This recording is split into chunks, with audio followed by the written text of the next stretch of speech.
A structure never collapses without warning. Not if you know how to look at it. I spent 41 years of my life as a structural engineer and a military contractor, inspecting bridges, overpasses, and load-bearing columns across the state of Georgia, and occasionally in places far more hostile. I was the man they called when the blueprints didn't match reality, when they needed to know if a foundation was going to hold, or if a microscopic stress fracture hidden under layers of fresh paint was about to bring thousands of tons of concrete crashing down into a river. In the Army Corps of Engineers, they hammered a fundamental truth into my skull. A structure doesn't collapse because of the wind, the rain, or the storm outside. It collapses because of the invisible rot hidden deep inside the walls. I spent my entire career looking for that rot in steel and concrete. I possessed an almost unnatural ability to sense structural weakness, a sixth sense honed by decades of discipline and high-stakes problem-solving. I never, not in my darkest nightmares, thought I would need to look for that exact same rot inside my own son. My name is Walter Boyd. I am 79 years old, a veteran, and a man who has learned the hard way that the most dangerous people in your life are not the strangers waiting in the dark with a weapon. The most dangerous people are the ones who sit at your dinner table, smiling, pouring your wine, laughing at your jokes, and offering to carry your burdens just so they can quietly strip you down to the bone. For the last 2 years and 3 months, my entire universe, which once spanned continents and massive construction projects, has been reduced to the square footage of my yellow clapboard house on Tatnall Street in the Thomas neighborhood of Savannah. It's the kind of street where the ancient live oaks lean over the road, shaking hands in the middle to create a canopy of deep green, where the porches are deep and the neighbors still know your name. My wife Carol picked this house in 1988. I still remember the afternoon she walked through the front room, watching the late afternoon light refract through the old wavy glass of the windows. She turned to me, her eyes bright and certain, and said, "Walter, this is where we get old."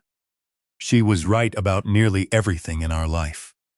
I stopped being surprised by her intuition around our 10th anniversary. But I was not prepared for how cruel that aging process would be. Carol was diagnosed with early-onset Alzheimer's at 66. From the moment Dr. Pruitt, the soft-spoken neurologist at the memory clinic, delivered the news on a gray Tuesday afternoon, my life ceased to be my own. I became her gravity, her memory, her anchor to a world that was slowly slipping through her trembling fingers. I managed her pills, her doctor's appointments, her good hours, and her terrifyingly bad ones. I became a full-time caregiver, a man running on fumes, black coffee, and a sheer, unbreakable willpower to protect the woman I loved more than breath itself. To the outside world, and especially to my son Damien, I was just a tired, fading old man. I played the role perfectly. I shuffled around the house in faded denim, acting as a simple handyman, fixing up the old bathtub or tightening loose hinges on the kitchen cabinets. I let my shoulders slump. I let my voice thin out, replacing the authoritative bark of a military contractor with the soft, uncertain waver of a weary senior citizen. I allowed Damien to believe that my mind was dulling right alongside Carol's. Damien returned to Savannah 5 days after Carol's diagnosis. He didn't come alone. He brought his new fiancée, a high-maintenance woman named Evelyn, whose sharp eyes scanned my historic home like a real estate appraiser assessing a teardown. Evelyn was the kind of woman who wore expensive perfume that lingered too long and carried designer bags that cost more than my first car. Damien, meanwhile, played the part of the devoted, golden son flawlessly. He rented an overpriced, trendy loft over in the Starland district and started showing up at our house 4 or 5 days a week. He went to Carol's appointments, learned the names of the nurses, asked sharp questions I was supposedly too tired to think of, and carried the heavy groceries. He would look me in the eye, place a heavy, reassuring hand on my shoulder, and tell me I was exhausted. He told me I couldn't carry this weight alone, and that he was there to shoulder the burden. "You're doing too much, Dad," he would say, his voice perfectly modulated to express deep, empathetic concern. "Let me help, that's what family is for." He was a master manipulator, a gaslighter of the highest order, carefully laying the groundwork to convince everyone, including me, that I was losing my grip on reality. He would subtly move my car keys and watch me panic. He would casually mention conversations we supposedly had that I couldn't remember. He was building a narrative, brick by invisible brick, that Walter Boyd was no longer competent. "You're 79, Dad," Damien said to me one Thursday evening, sitting across from me at the kitchen table. He placed a sleek black folder between us with the practiced care of a man defusing a bomb. "Mom is 66. If you have a heart attack tomorrow, God forbid, what happens to her? The pension, the accounts, it's all in your name. It all freezes in probate. You need to let me handle the financial side. You focus on Mom. Let me take the paperwork." I was exhausted. My bones ached, and my mind was clouded by months of sleepless nights, listening for Carol's footsteps in the dark. I signed the power of attorney documents he slid across the kitchen table. I signed away control of my pension, my retirement accounts, and Carol's private savings. I thought I was handing a heavy load to a strong son. Instead, I had handed him the keys to the vault. I had given a wolf full control of the sheepfold. The illusion held for 26 grueling months. I spent my days and nights trapped in a relentless cycle of changing bedpans, administering carefully measured doses of medication, and holding Carol's hand as she slowly forgot the names of our grandchildren, the recipes she had perfected over decades, and sometimes the very face of the man who had loved her for half a century. Meanwhile, Damien was quietly bleeding, us dry. He had convinced me that my retirement account, the $360,000 I had saved through 41 years of sweat, discipline, and frugality, earmarked solely for a private memory care facility on Skidaway Road, was safely locked away, growing quietly under his expert management. He had convinced me that Carol's private savings, a modest account she had built over decades of careful budgeting, was being preserved for a rainy day. I trusted him. He was my blood. It was a trust that nearly killed everything I had left in this world. During those 26 months, Damien's lifestyle underwent a miraculous, unexplained upgrade. He traded in his reliable sedan for a luxury German SUV. Evelyn suddenly began wearing a massive diamond engagement ring that caught the light like a flare gun, blinding anyone who looked directly at it. When I asked him about the sudden influx of cash, he casually brushed it off, claiming his consulting business had landed a major contract. I was too consumed by Carol's declining health to look past the smoke and mirrors. I let the lie stand. The dam finally broke on a quiet, sweltering Sunday evening in late August. My daughter Renee and her husband, Marcus, had invited the family over to their home in the affluent Ardsley Park neighborhood for a low-country boil. Renee was my younger child, a woman who possessed her mother's striking gray eyes and my own hard, uncompromising head. Marcus, a quiet, observant man who worked in compliance at a major downtown bank, was the kind of fellow you might walk right past at a loud party, but the exact man you desperately needed when the floor fell out from under you. Carol was having a surprisingly lucid evening. She was wearing her favorite lavender dress, but I was not looking at her. That always brought out the silver in her hair, and she was laughing at the dinner table. She was present, warm, and enjoying the lively atmosphere. Damien sat at the head of the table, a position he had presumptuously claimed the moment he arrived. Evelyn was seated beside him, picking at the shrimp with a look of barely concealed disdain. Damien was in his element, holding court, loudly spinning a story about a recent deep-sea fishing trip off the coast of Tybee Island. He topped off everyone's wine glasses with an expensive Bolac before anyone even had the chance to ask, radiating the effortless, arrogant confidence of a man who believes he has absolutely nothing weighing on his conscience. He smirked as he delivered the punchline of his story, thoroughly enjoying the sound of his own voice. He believed with absolute certainty that he had successfully replaced me as the patriarch of the Boyd family. I sat quietly near the end of the table, playing the role of the frail, fading old man, nodding along to his story with a blank, agreeable expression. Then, under the lip of the heavy mahogany table, I felt a solid weight press into my palm.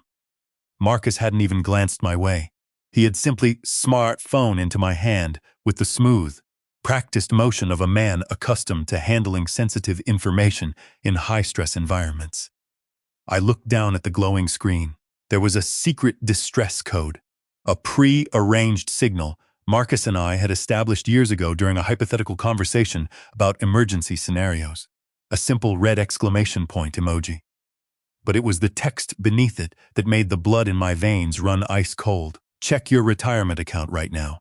Then fake chest pains and leave now. I didn't gasp. I didn't widen my eyes. Decades of military discipline and high-stakes engineering inspections kicked in instantly, overriding any biological panic response. I maintained my blank, agreeable expression while my thumb rapidly navigated to the banking app on my own phone beneath the table. I logged in. The screen loaded. I stared at the numbers. The account had held $360,000. Every single dollar had been meticulously calculated and set aside for one woman and one purpose: to ensure Carol would never suffer a day of indignity when my own body inevitably failed me. The number glowing on my phone screen was $11,260. I blinked. I read it again. $11,260. Across the table, Damien burst into loud laughter, finishing another story. Evelyn chimed in, adjusting her massive diamond ring so it caught the chandelier light. Carol smiled along with them. Bless her heart. Even though she had lost the thread of the conversation 3 sentences back. The whole house smelled of boiling shrimp, sweet corn, and melted butter. The grandchildren were shrieking with joy, somewhere down the hall. And in that moment, staring at the financial devastation of my entire life's work, a profound, terrifying stillness settled over me. I wasn't angry. Anger is hot, loud, and messy. Anger makes mistakes. What I felt was something much older, much colder, and infinitely more dangerous. I felt the absolute, unwavering resolve of a man who has just identified the fatal structural flaw in an enemy's fortress and knows exactly where to place the explosives. Damien thought he had pulled off the perfect crime. He thought he was dealing with a confused, helpless old man who would simply fade away quietly into the night. He was about to learn a very painful lesson about the men who build the bridges. I locked my phone, slipped it into my pocket, and laid my hand flat against my chest. I let my shoulders slump heavily. I forced my breathing to become shallow and ragged. I let the color drain from my face, a trick I had learned during my time in the service to mimic severe shock. I don't feel right, I rasped, making my voice weak and trembling perfectly. I think I need some air. Renee was out of her chair before I even finished the sentence, genuine terror flashing across her face. Damien looked momentarily inconvenienced, letting out a small, dramatic sigh, as if my potential cardiac arrest was ruining his evening. I've got him, Marcus said smoothly, instantly rising and wrapping a strong arm around my shoulders. I'll take him to the car. We'll head to the ER, just to be safe. Damien stood framed in the doorway as Marcus helped me out to the driveway. My son, my own blood, the man I had wept with gratitude over just 2 years prior, waved at me with a look of feigned concern masking a sickeningly smug sneer. Feel better, Dad, Damien called out. I'll come check on you tomorrow. Get some rest. Marcus didn't drive me to the hospital. He didn't even turn toward the medical district. He pulled the sedan out of Ardsley Park, the engine humming quietly in the Savannah dusk, and drove me straight downtown to his office building on Bay Street. We rode the elevator up to the empty 6th floor in total silence. We were walking into a war room, and we both knew it. Marcus unlocked his office, shut the heavy oak door behind us, and switched on a single desk lamp. The glow cast long, severe shadows across the room. He didn't offer me a drink, and he didn't offer meaningless platitudes. He treated me like the professional I was. Walter, Marcus said softly, using my first name instead of the usual Dad. The shift in tone was a stark acknowledgement that the family dynamic was temporarily suspended. We were now 2 men assessing a critical threat. I need you to understand that everything I am about to show you has been verified 3 times over. I didn't pull you out of that dinner with a hunch. I pulled you out because I have a case. How long have you known? I asked. My voice steady, devoid of the forced frailty I had projected at the dinner table. 4 months, Marcus replied, folding his hands on the desk. A routine compliance review flagged a highly irregular pattern. When I pulled the file and saw your name, I locked my office door. I haven't spoken a word of this to a living soul, not even Renee, until I was absolutely certain.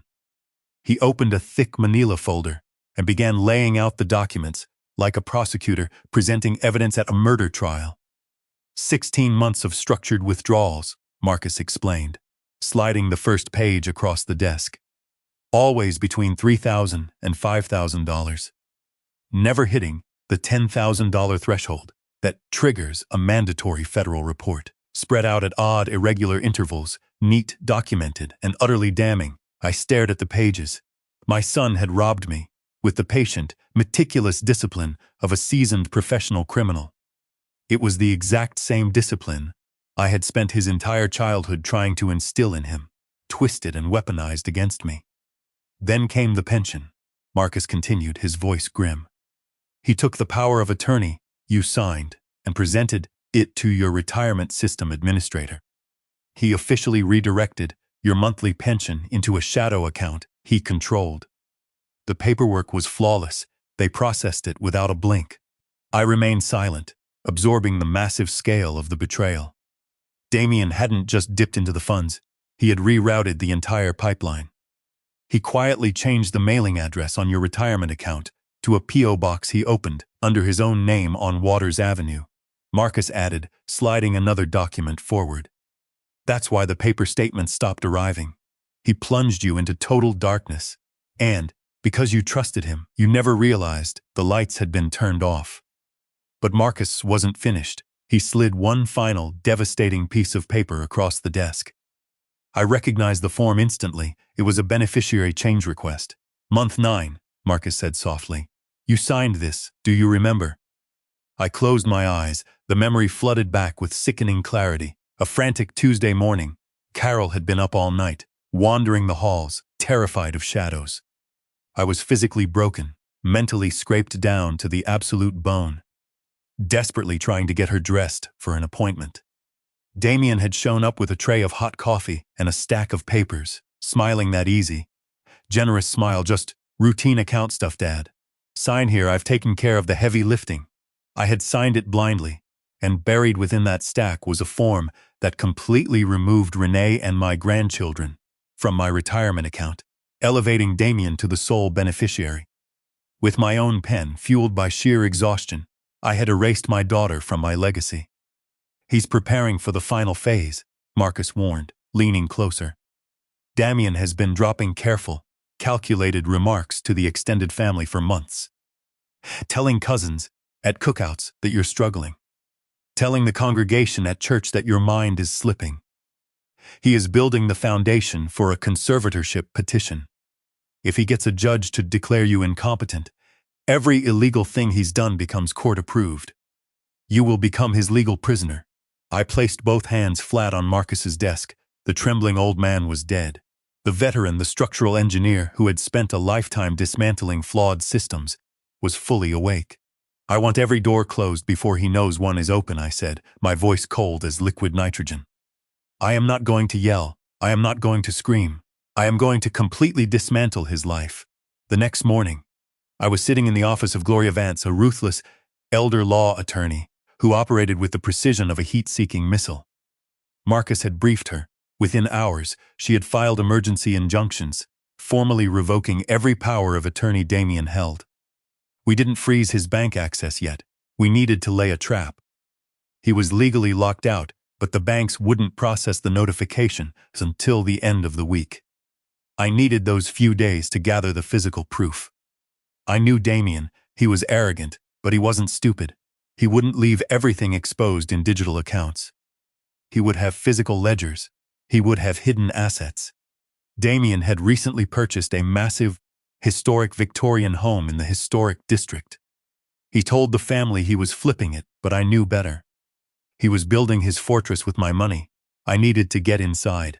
I needed to inspect the structure.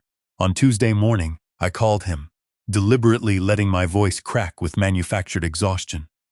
Son, I rasped, coughing weakly into the receiver. Evelyn mentioned the plumbing in the guest bathroom of your new place was leaking. I'm feeling a bit restless sitting around here. Let me come over and take a look. I'm still a decent handyman. It'll give me something to do." Damien chuckled, the condescending, patronizing sound of a man indulging a toddler. "Sure, Dad, knock yourself out. I'll be in the home office. Just don't strain your back, okay? And try not to make a mess." "I'll be careful, son," I promised. I packed my heavy canvas tool bag, but I didn't just pack wrenches, pipe tape, and screwdrivers. Beneath the mundane tools of a simple handyman, I packed a high-precision laser measuring tool, a military-grade thermal camera, and a specialized set of lockpicks I hadn't touched since my time in the service. When I arrived at the victorious house, Damien barely looked up from his expensive laptop. Evelyn was out shopping, undoubtedly burning through my wife's life savings on designer shoes. I shuffled heavily toward the back bathroom, dragging my feet, playing the frail, confused old man to absolute perfection. But the moment the heavy wooden bathroom door clicked shut behind me, my posture instantly straightened. The shuffle disappeared. The fog cleared from my eyes. The structural engineer took over. I spent 10 minutes loudly banging a wrench against a solid iron pipe to create the illusion of diligent work. Then, moving with silent practiced efficiency, I slipped out of the bathroom and began to move through the house. I had pulled the original city blueprints of the historic property the night before from the municipal archives. I knew every load-bearing wall, every duct, every joist, and every cubic inch of intended space. As I moved stealthily down the main hallway, I used my laser measure to calculate the exact internal dimensions of the floor plan. The exterior of the house measured 72 feet across. The interior measurements, however, only accounted for 64 feet. There was an 8-foot discrepancy, a massive structural anomaly located right in the center of the house, situated directly behind Damien's newly renovated home office. He was hiding something, and I was going to tear down the walls to find it. I slipped silently into the guest bedroom adjacent to Damien's office. The air conditioning hummed softly, masking the sound of my deliberate, practiced footsteps. I withdrew a specialized acoustic stethoscope from my tool bag, the kind we used to detect subterranean water flow behind concrete retaining walls. I pressed the cold metal disc flat against the drywall, separating the bedroom from the office. I tapped lightly against the surface with my knuckles. A hollow, distinct resonance echoed back into the earpieces. I moved 2 feet to the left and tapped again. Solid wood, a heavily reinforced structural frame. I crept closer to the adjoining wall of his office, dropping to one knee near an air return vent, perfectly positioned near the floorboards. I leaned in, holding my breath, pressing my ear near the thin metal grating. Through the vent, Damien's voice drifted through, sharp, clear, and dripping with arrogance. He was on the phone, laughing at a joke his fiancée, Evelyn, had apparently just made. "I know, babe, I know," Damien sneered, the sheer callousness in his voice making the hair on my arms stand up. "The old man is completely clueless. He's in the back bathroom right now, banging on a pipe like a confused monkey. He was complaining about chest pains the other night, probably just indigestion. But honestly, if he drops dead tomorrow, it makes my life a hell of a lot easier." I closed my eyes. The words felt like physical blows. "I've already got the conservatorship papers drafted by a private lawyer," Damien continued, utterly oblivious to my presence on the other side of the wall. One more confused episode in public, and the judge hands him over to me completely. "I own him. Evelyn, we're set for life. The Alzheimer's is a blessing in disguise. It gave me the perfect cover." My fists clenched so hard my knuckles popped, the joint screaming in protest. A wave of white-hot rage crashed through my system. I hadn't punched a man in the face since a violent bar fight during my deployment in '68, but the urge to crash straight through that drywall and shatter his jaw was nearly blinding. I wanted to drag him out into the street. I wanted to unleash hell, but I needed iron discipline. A swift punch is merely an emotional release. Total, catastrophic destruction requires patience. I waited in the shadows. 30 agonizing minutes later, I heard Damien grab his keys and announce to the empty house that he was heading out for a business lunch. The heavy front door slammed shut. The moment the lock clicked, I went to work on the hidden wall. My structural engineering background made identifying the entry point child's play. He had installed a sophisticated magnetic lock system hidden behind a massive, heavy mahogany bookshelf built into the office wall. It was an expensive, custom job, likely paid for with Carol's drained savings account. But it was a fatal mistake. Magnetic locks, regardless of their price tag, are highly vulnerable to sheer physical force if you know the exact pivot point. I retrieved a thin, hardened steel crowbar from my canvas bag. I slipped the curved edge precisely beneath the baseboard, locating the hidden fulcrum. I applied steady, calculated pressure, leveraging my body weight against the mechanics of the lock. With a sharp, satisfying crack, the mechanism popped. The heavy mahogany bookshelf swung outward on concealed hinges, revealing a dark, windowless space. I stepped into the secret room. It was a hidden chamber, roughly 8 feet by 10 feet, lined entirely with fireproof drywall and sound-dampening foam. A small battery-operated LED lamp illuminated a heavy metal desk sitting in the center of the room. I approached the desk, my heart hammering against my ribs. Sitting perfectly arranged on the metal surface was everything. There were multiple encrypted external hard drives. There was a thick handwritten ledger detailing the exact structuring process, documenting the conversion of stolen cash into untraceable physical assets. Beside the ledger sat 3 heavy gleaming bars of solid gold bullion, the ultimate untraceable insurance policy for a modern thief. There were offshore account, routing numbers, printed on unmarked stationery. And there, sitting right on top of the stack, in a pristine manila envelope, were the finalized legal papers drafted to have me declared mentally incompetent and stripped of my basic human rights. He wasn't just stealing my money, he was meticulously building my cage. I didn't touch anything. I simply took out my smartphone and began photographing. I captured high-resolution images of every single page of the ledger, every hard drive serial number, the routing slips, and the conservatorship drafts. I documented the rot with the cold, unfeeling precision of an investigator cataloging a crime scene. When I was finished, I stepped out of the chamber. I pushed the heavy bookshelf back into place, ensuring the magnetic lock re-engaged with a solid click.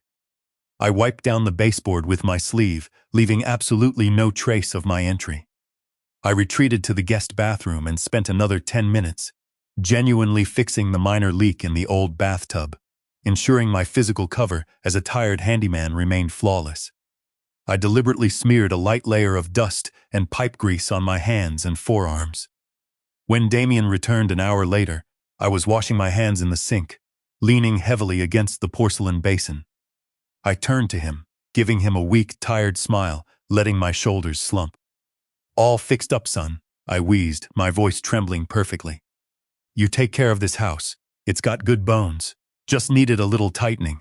Thanks, Dad." Damien smirked, barely glancing up from his phone, thoroughly dismissing me. "You should get home. You look completely exhausted." "I am," I said softly, walking slowly toward the front door. I paused with my hand on the doorknob, looking back at the son who had tried to bury me alive. "But I think I'll be sleeping very, very well tonight." The following Sunday, the stage was finally set. I picked up the phone and called Damien. "Son," I said, letting my voice waver with a pathetic, helpless tremor. "I've been doing a lot of thinking about what you said. About the house on Tatnall Street. About my health. Bring Evelyn to dinner tonight. I have some legal papers I want to officially sign over to you." He arrived at our front door at 6 o'clock sharp. He was carrying an incredibly expensive bottle of imported wine, undoubtedly purchased with the money he had stolen from his mother, and wearing his widest, most magnanimous smile. He was the golden boy returning home, practically vibrating with the electric anticipation of his final, absolute victory over his declining father. Evelyn clung tightly to his arm, her eyes already measuring my living room to see how quickly she could bulldoze the walls and sell the property. Renee and Marcus were already seated at the dining room table. Renee sat with her hands tightly folded in her lap, her spine rigid as a steel beam. She had spent the last week actively mourning the brother she thought she had known, crying until there were no tears left. Now, there was nothing left in her expression but cold, unbreakable steel. Carol was sitting in her favorite chair, wearing her lovely lavender dress, smiling warmly at everyone. She was having a remarkably good evening, fully present in the moment, but blissfully, mercifully unaware of the catastrophic storm about to break over our family. We all sat down. Damien immediately assumed the role of the master of the house.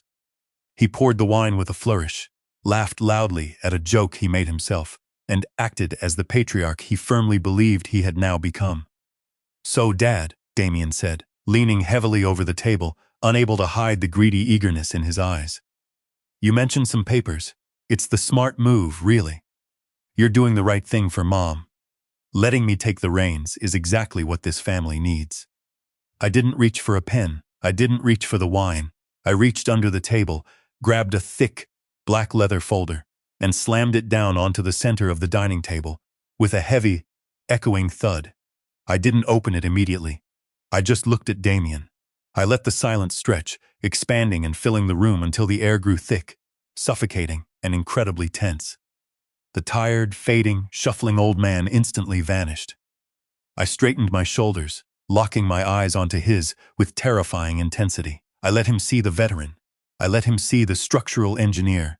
I let him see the man who knew exactly how to completely demolish a crumbling facade. "You know, Damien," I said, my voice entirely devoid of any tremor, sharp and cold as a razor blade. "I spent 41 years inspecting structures. I know what a load-bearing wall looks like, and I know exactly what happens when you remove one." Damien's confident smile faltered, just a fraction of an inch. "Dad? What are you talking about?" I flipped the heavy black folder open. I slid the first photograph across the polished wood table.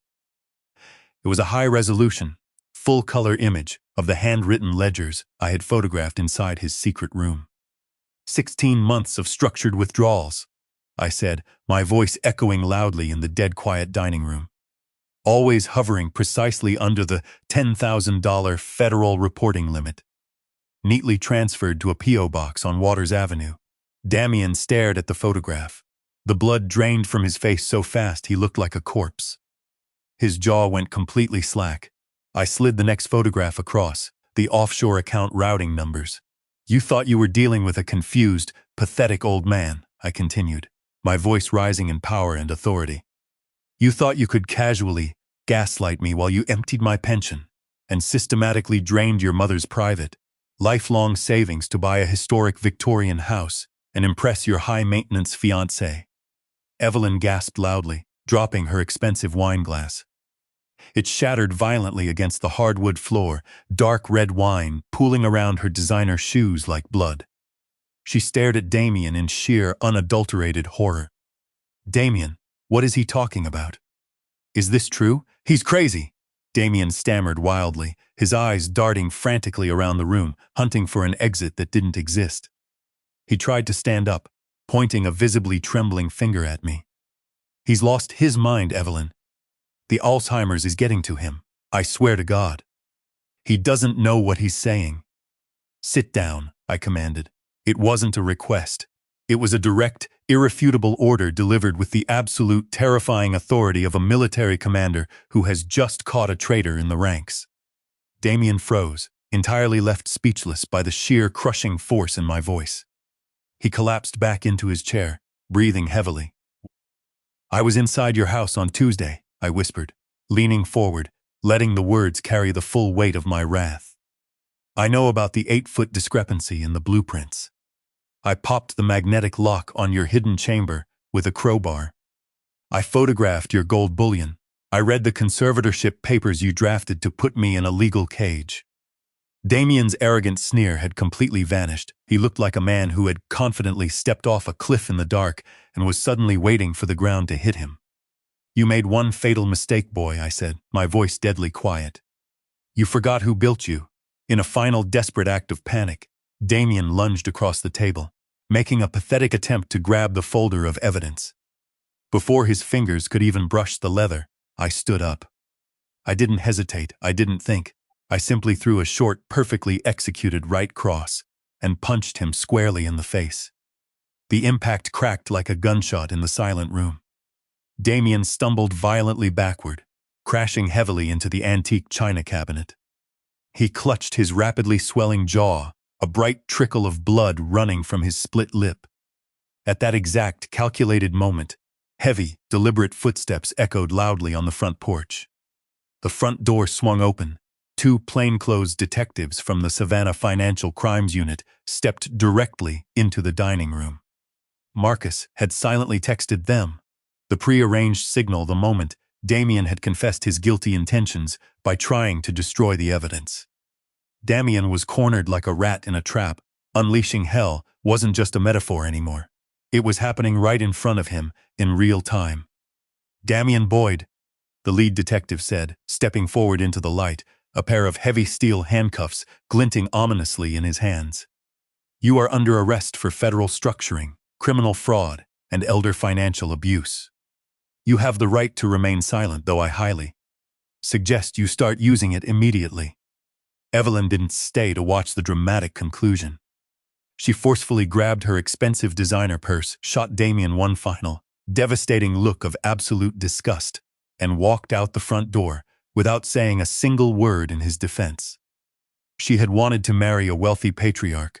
She realized, in the span of 3 minutes, that she was engaged to a broke, soon-to-be convicted felon. The illusion of his success was shattered as completely as her wineglass on the floor. Renee stood up slowly from the table. She walked over to her brother, standing over him as the detectives pulled his arms behind his back and ratcheted the handcuffs tight. There were no tears in her eyes. There was no sympathy left in her soul. "I am going to spend the rest of my life making sure Dad and Mom are completely protected from you," Renee said, her voice steady, cold, and resolute. "Not because I have to, because that is what it actually looks like to love a family. Something you clearly never understood." Damien didn't say anything. The silver-tongued manipulator, the arrogant gaslighter, had finally run out of lies to tell.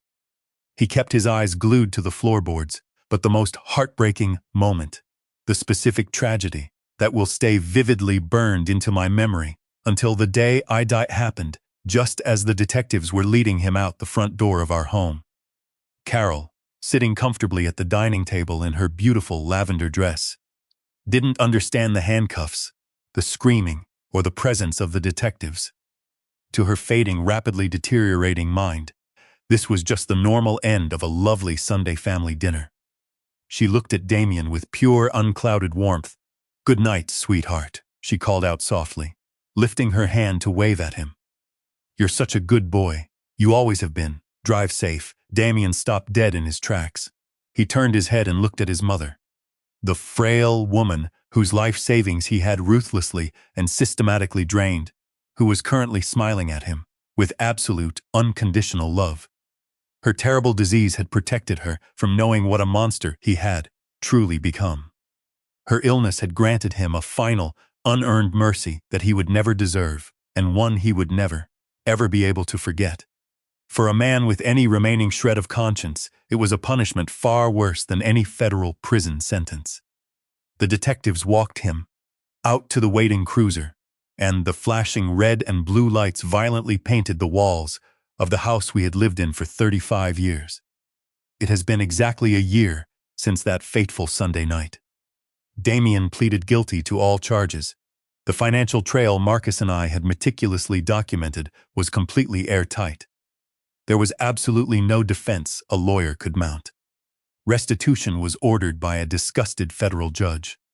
Gloria Vance, moving like a starving barracuda through the legal system, managed to aggressively liquidate Damien's hidden assets, seizing the historic Victorian house, the luxury SUV, and the gold bullion, successfully recovering the vast majority of the stolen funds. It wasn't a perfect victory. We lost some money to legal fees and taxes, but it was enough. The beautiful memory care home on Skidaway Road, the facility with the peaceful garden courtyard I had prayed over in the dark for years, was financially secured. Carol is safe. She is cared for by professionals who treat her with dignity. And I am still here, standing watch over her, guarding her until the very end of our journey together. I learned a brutal, agonizing lesson in the twilight of my life. The most dangerous threats in this world don't always look like traditional enemies. They don't always wear ski masks or carry guns. Sometimes, the worst threats look exactly like help. Sometimes, they wear the face of your own blood, offering to generously carry your heavy burdens right when you're too exhausted to walk another step. Exhaustion is never, under any circumstances, a good enough reason to stop reading what you sign. Trust and verification were never meant to be enemies. They are supposed to work together to protect things you love. If there is someone handling your money, your medications, your legal paperwork, or your life, set up a way to verify it with your own eyes. Don't let greed trap you in a cage built by the people you love the most. Be the engineer of your own life. Always check the load-bearing walls. If you made it this far into the story, I want to hear from you. Tell me in the comments, if someone you trusted deeply turned that trust into a weapon against you, would you have the strength to quietly and patiently build a case, or would you confront them the exact moment you found out? There's no wrong answer, just honest ones. Do an old man a kindness, tap the like button, and subscribe to the channel so more people who desperately need to hear this message can find it. Stay vigilant, protect your family. I'll see you on the next one.